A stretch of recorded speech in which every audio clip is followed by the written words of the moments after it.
Guys, we have GMC Denali 2013 model transmission rebuild. Okay, this is the transmission. I already disassembled this yesterday. I forgot to make a video,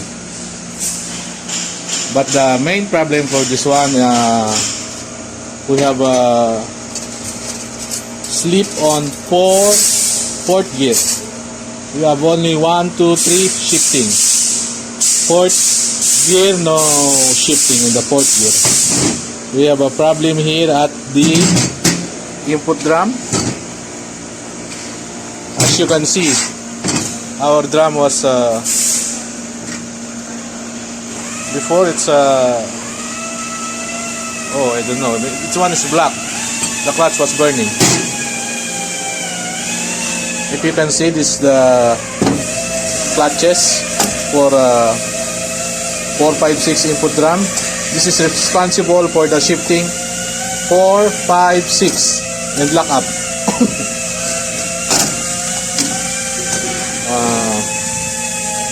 As you can see, the clutch burning. Also, we have a piston. The piston is not firm. We need this one to replace. And also we have 3, 5 reverse clutches. Also slip and burning. Okay. Okay, this is our transmission rebuilding room. So hot in here. There's no air condition. Okay, we already have a parts. This is 4, 5, 6 clutches. This one is steel. It comes with 5 pieces, but the clutches goes 6 pieces. 6. As you can see, the difference.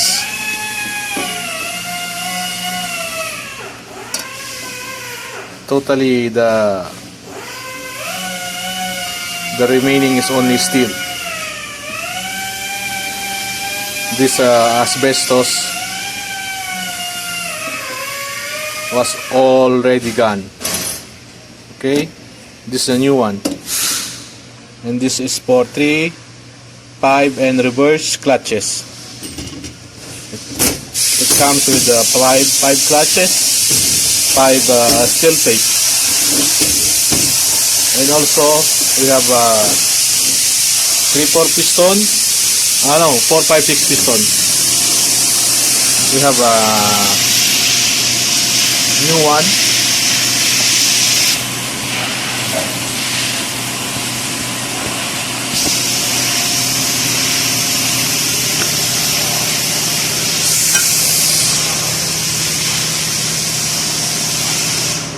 Okay, by the way guys, this is the number, is the part number for this part.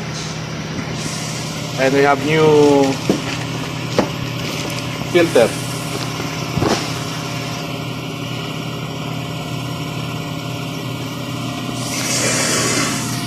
With a gasket, overhauling kit. Gasket, a rubber kit. It goes with the tail housing, oil seal,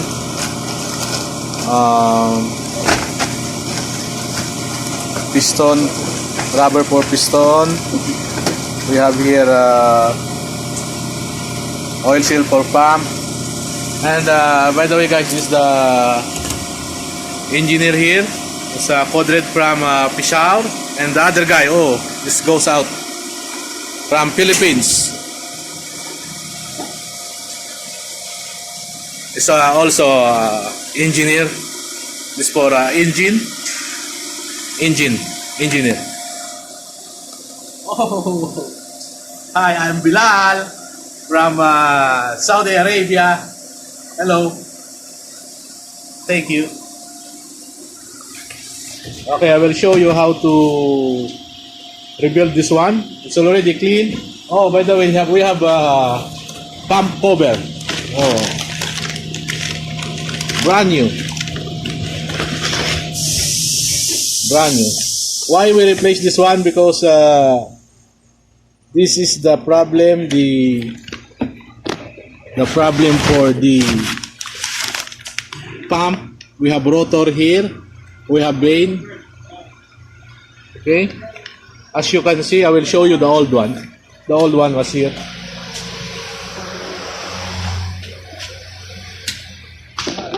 As you can see, they have mark. It will leak the fluid pressure here.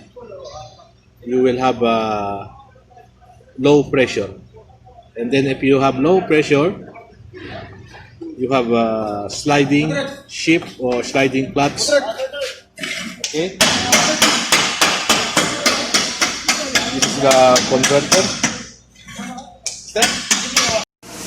Okay, we have a new torque converter. It's a local made. Maybe they rebuilt this one. And this is a TCM transmission control module. This is the valve body. We have the output shaft carrier. Okay. I will show you one by one how to make rebuild for this.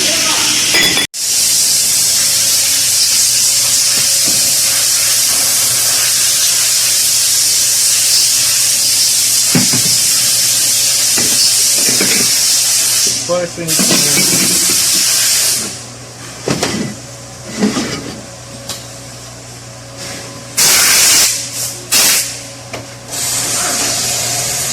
we need to rebuild this pump.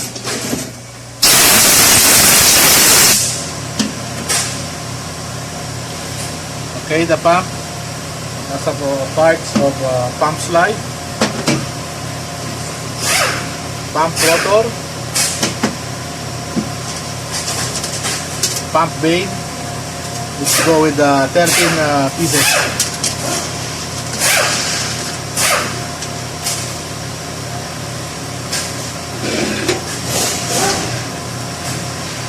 Make sure it will clean without disease.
This oil is no good.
Finish?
Guys, you need to check the valve here. If it is stuck up, you need to remove and clean or replace. Make sure it comes back and forth. Okay, put some oil.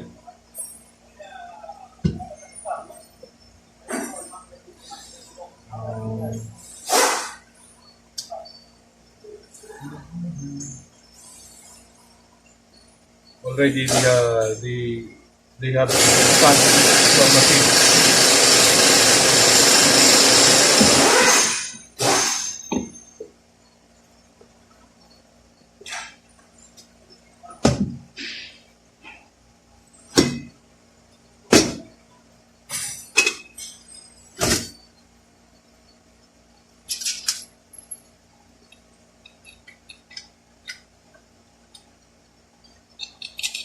Put all the bolts and make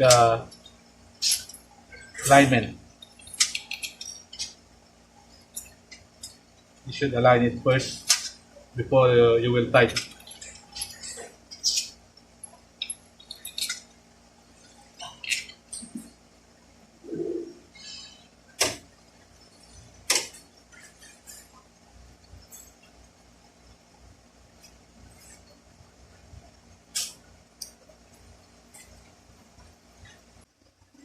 This is my technique for alignment.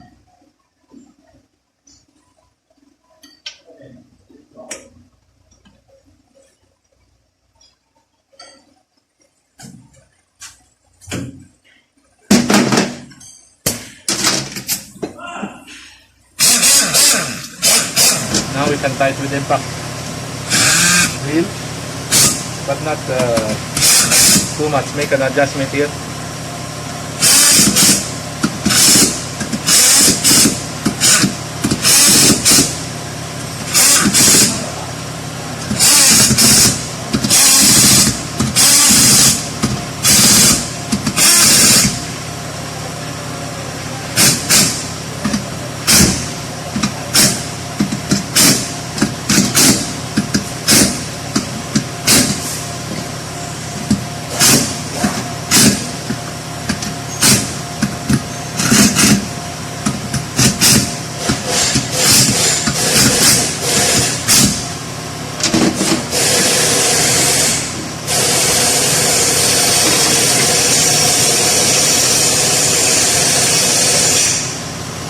This is goes to the filter. Okay. Every time you rebuild, make sure you replace this one.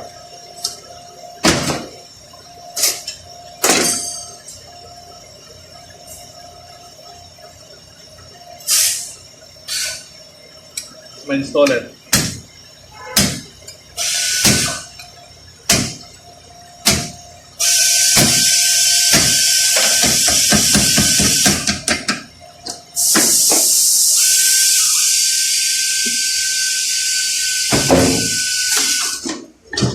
Then we install the oil seal. Check the rotor is turning.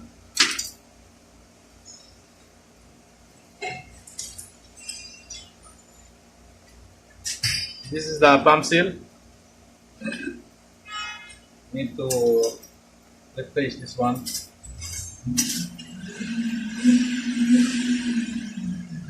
Put a little grease.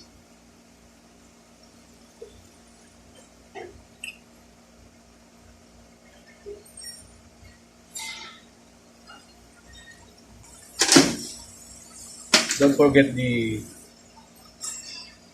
snap ring, the lock for the oil seal.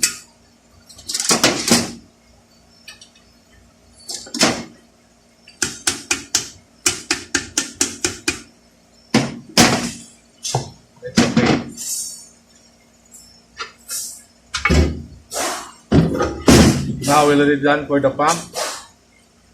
Go to our next step. The 3-5 reverse. Drum. And 1, 2, 3, 4.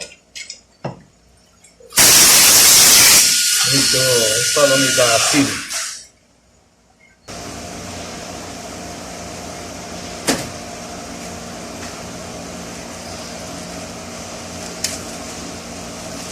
This is our new seal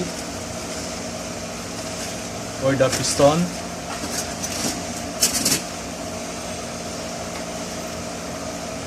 This one goes here.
Okay.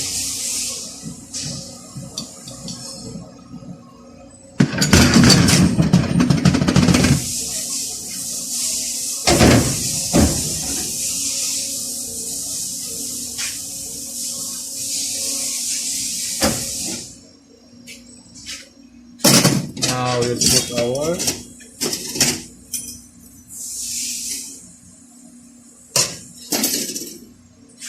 parts.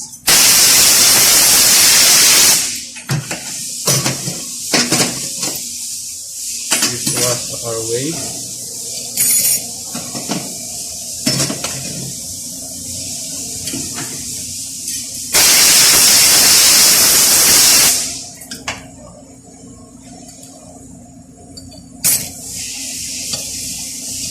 Our plots.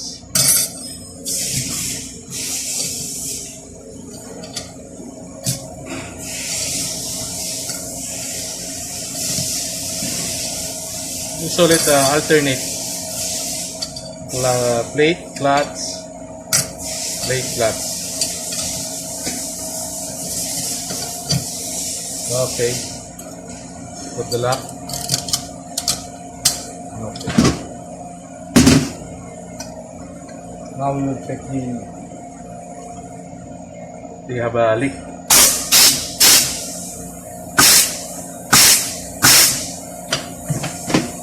So far, it's good.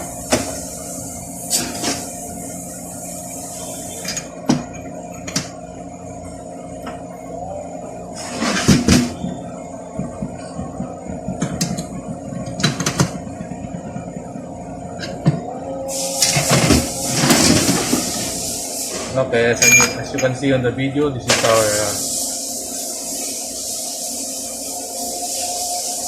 this is our 3-5 reverse drum and also 1, 2, 3, 4 reverse drum.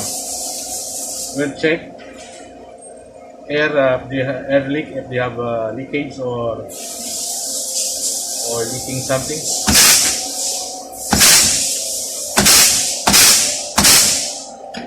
Okay. Put the sun gear.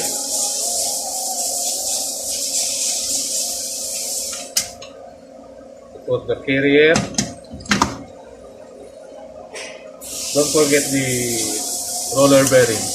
This is the roller bearing. And now install the 4, 5, 6 drum or input drum.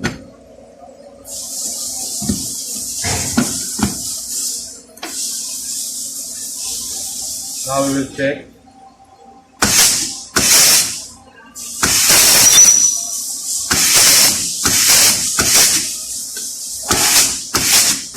So far so good. Okay. We will set this one aside and then we will go to the center support.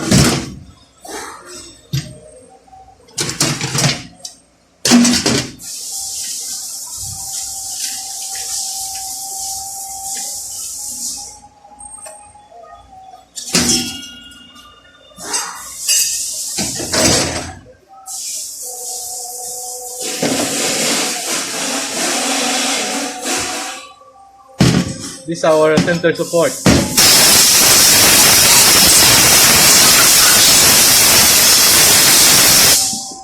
This is the low reverse. This one, the low reverse clutch, low reverse piston. This is the 2/6 clutch and 2/6 piston.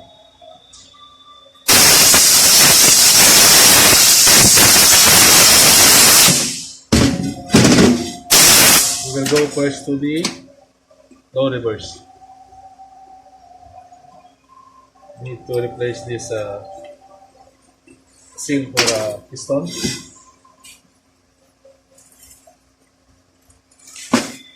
We have here a new one, maybe, I think. Yeah, this is.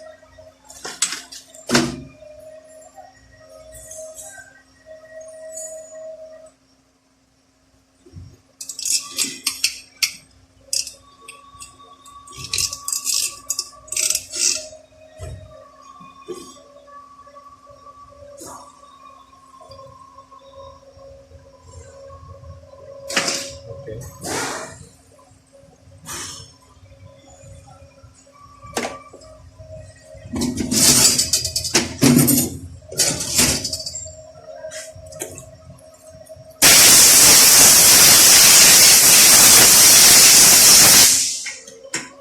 This is our No reverse piston. Check the lip seal. If it is damaged, replace it new one. But this is seldom to be broken.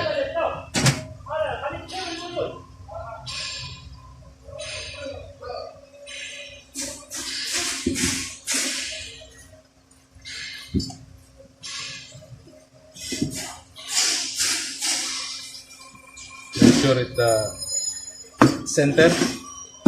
Okay. And then put this return spring, and then this is the one-way clutch, one-way roller clutch. You can see this one. We need to put it here.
Do not press here outside. You go inner.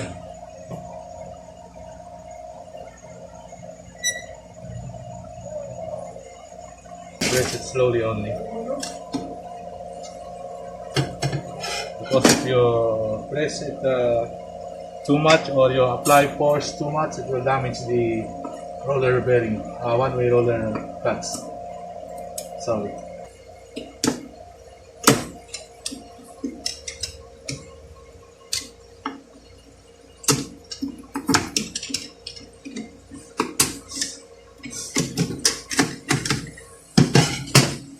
Okay, finished now. All set. Check if it is stuck up or not. So far it's okay. Okay. Now we go to the 2.6 clutch. This is our 2.6 clutch. No, 2.6 piston.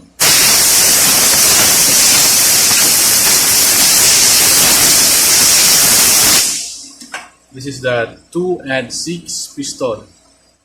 If you said 2.6 inch piston, 2.6 piston, this is work on ship number 2 and ship number 6.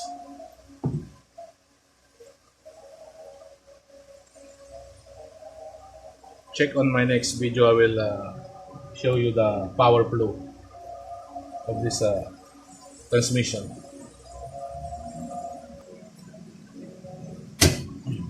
Okay, that's it.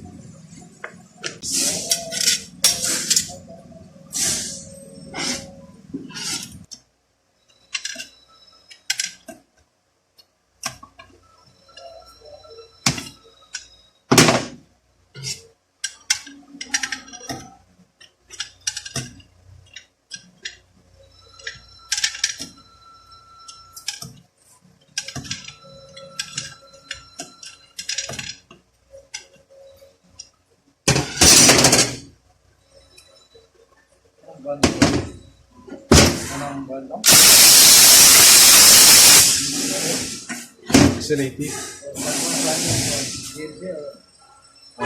GMC. This is our 2.6 clutch and plate. Don't forget the wave. We have here the wave. Clutch, this, clutch. This is only alternate. Don't worry. Goes to the big. This low reverse. One-way sprung, one-way clutch, whatever they call this. This is the plate. Now this is the wave. Plate, clutch, plate.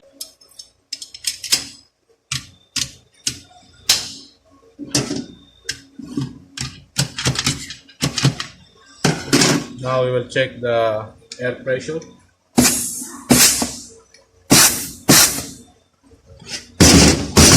Mia.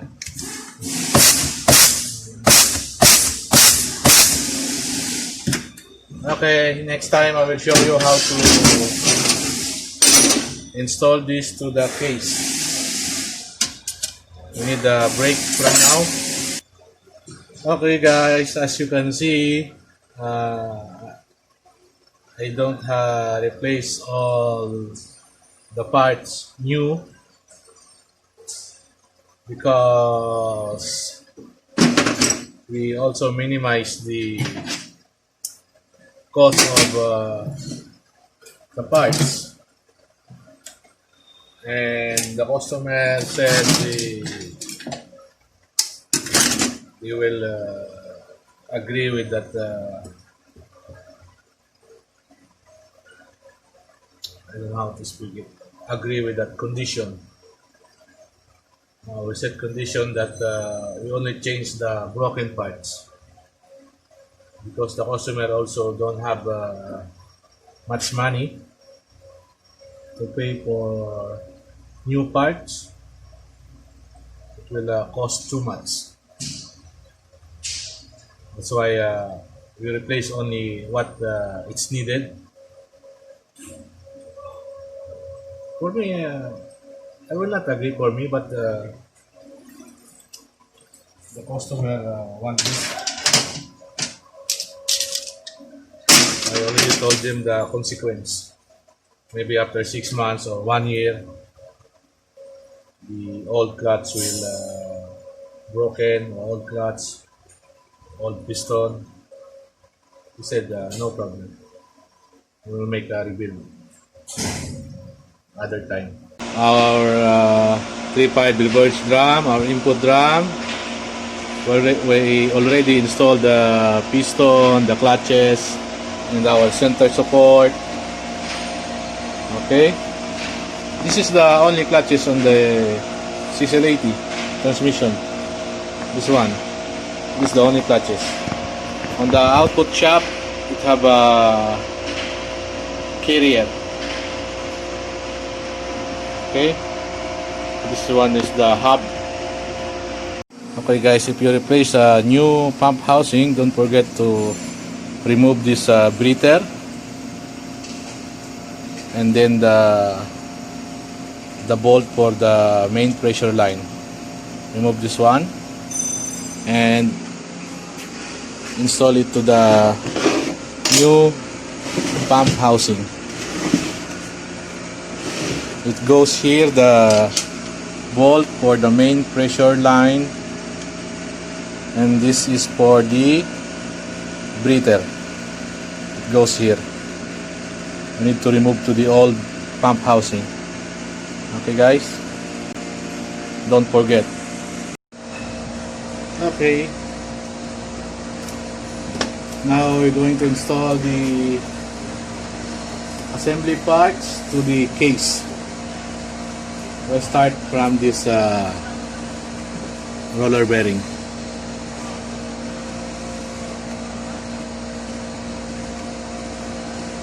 Put some oil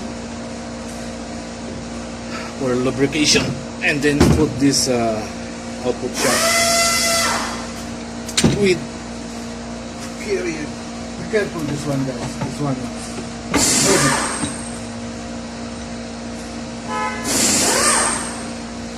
One too heavy. And the roller bearing here. Then we put the center support. I put some oil here for lubrication.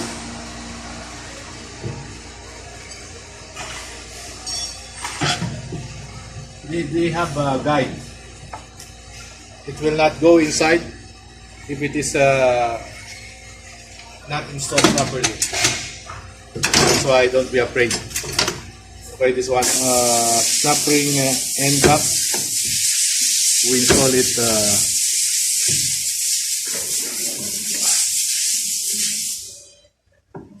we will install it 9 o'clock.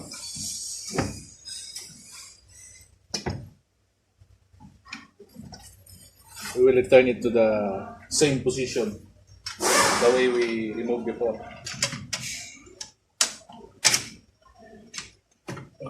Okay, all done.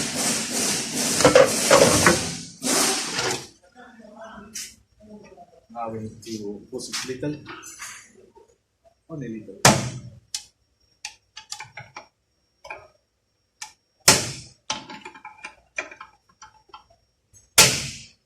Okay, it's not.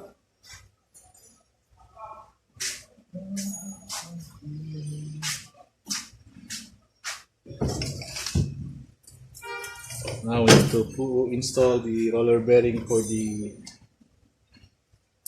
This one is for 2.6.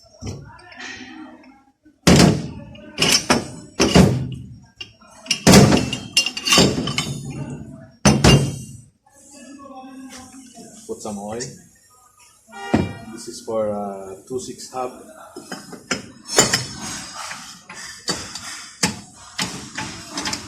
Put some oil.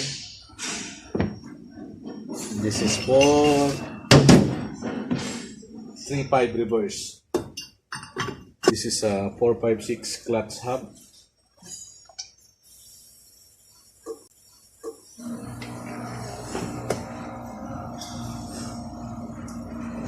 Okay.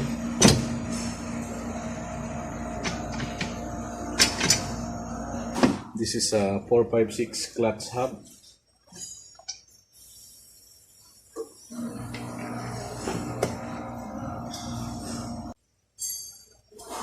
Now, this is a 4.56 clutch hub.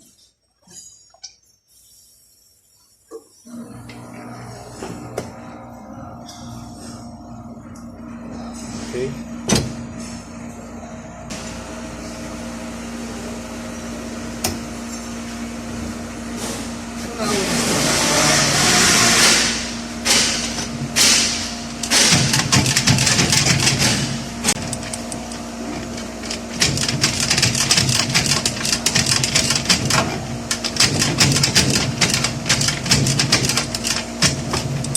Okay.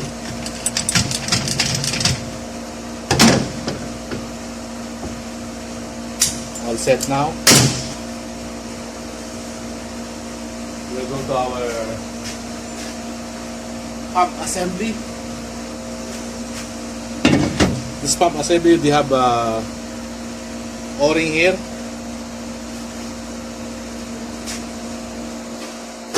We'll get our new O-ring.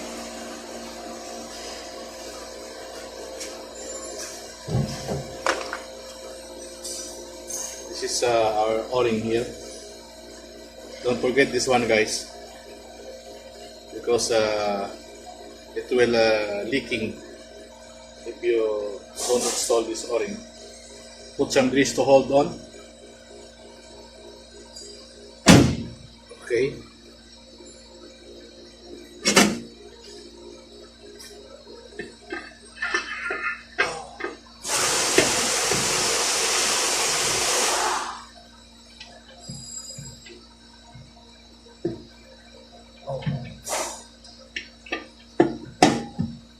That's it.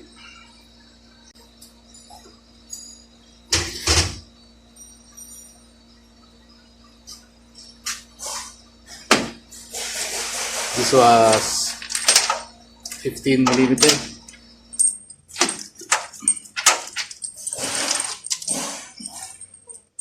The bolt.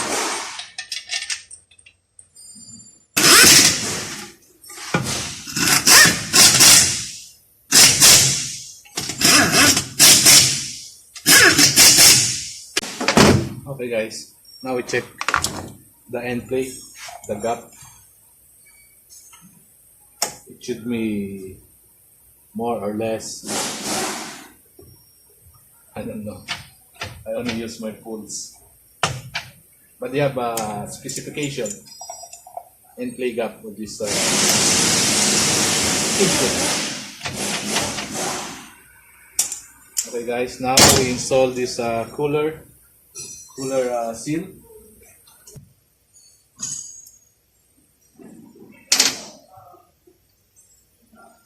It's easy to install. Push it little and then try to use the rubber hammer. Okay.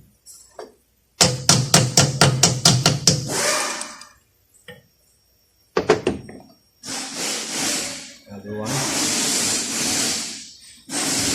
This is where the color lines goes. Sealed for input drum. Don't forget this one, guys. This is very important. This is for lock up.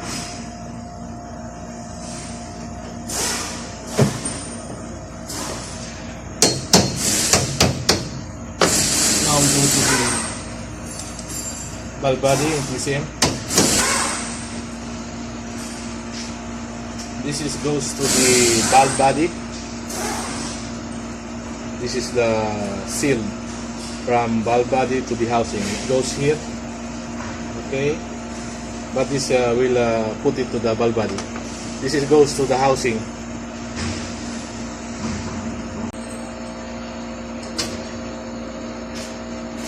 Okay, this is our valve body.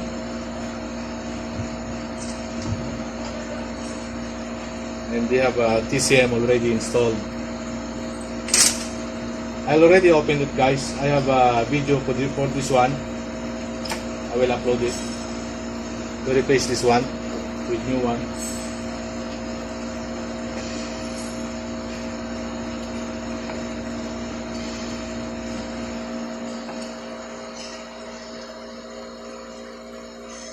Okay, check it. Make sure the speed sensor was inside the socket, was fixed. And then this is a transmission range, internal mode switch. This is our solenoid. This is our TCM. This goes to the harness outside. Okay guys, now we need to install it.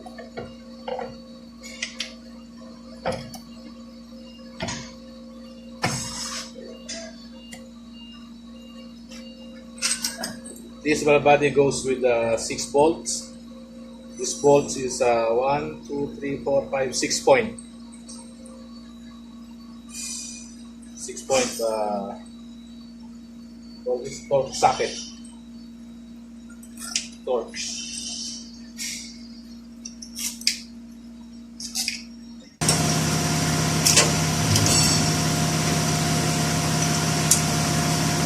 Never use impact there for tightening this one, because it's easy to damage the head of the bolt. I use it by hand. It's easy, it's only 6 volts.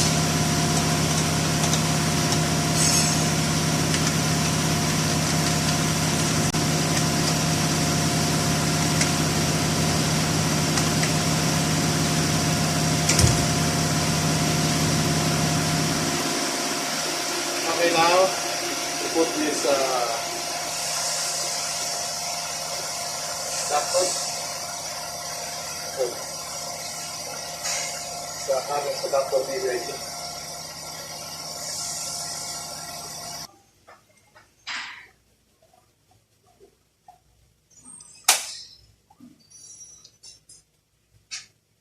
I will install the filter. Don't reuse the filter, guys. That's my advice. Put some oil here.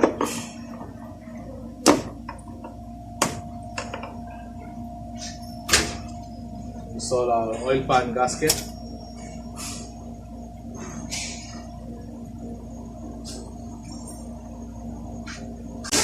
Don't forget the magnet. This magnet will help to capture the debris, the small metal particles, so that it will not go to the circulation again. It's very important. This oil pan gasket is reusable.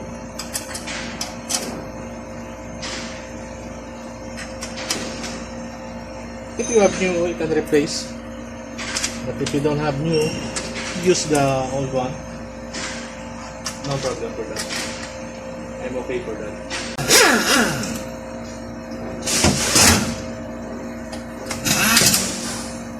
Set the impact drill to the low pressure.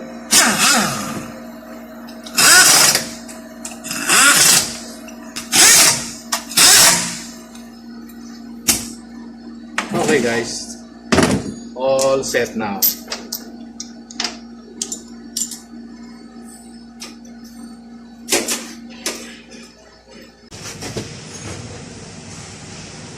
As you can see, we have here a TCM solenoid. On my next episode, I will show you how to repair this one. How to replace the shift solenoid or the pressure control solenoid, TCC solenoid, or even the transmission fluid temperature, transmission fluid pressure. On my next episode, I will show you how to repair.